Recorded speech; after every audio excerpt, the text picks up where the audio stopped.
नमस्कार मित्रांनो, ठरलं तर मगच्या येणाऱ्या प्रोमोमध्ये असं पाहायला मिळणार आहे. आता अर्जुनने प्रियाच्या जबरदस्तीने पूर्णाजीला वचन तर दिलं असतंय, पण इकडे प्रतिमाला कळालेलं असतं की प्रतिमा म्हणत असते की आता पूर्णाजी बरी दिसतीये, मी हे लग्न थांबवू का, म्हणजे अर्जुनचं मनात जे होईल आहे ते खरं होईल.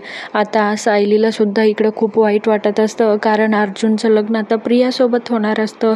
मग इकडे चैतन्य येऊन सायलीला म्हणत असतो, हो सायली वहिनी थांब ना गं, तू सगळं ऐकलंयस. मग सायली म्हणते, मला वहिनी म्हणू नका ह्यापुढे, मी तुमची वहिनी नाही राहिलेली आहे, फक्त मला सायली म्हणा.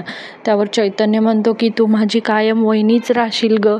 म्हणल्यावर इकडे कुसुमला सुद्धा कळालेलं असतं की कुसुम सायलीला सांगत असते, अगं काय झालं माहिती आहे का, त्या अर्जुनने वचन दिले प्रियाशी लग्न करायचं. मग इथे सायलीला कळालेलं असतं की आता आम्ही नाही गप्प बसणार आहे.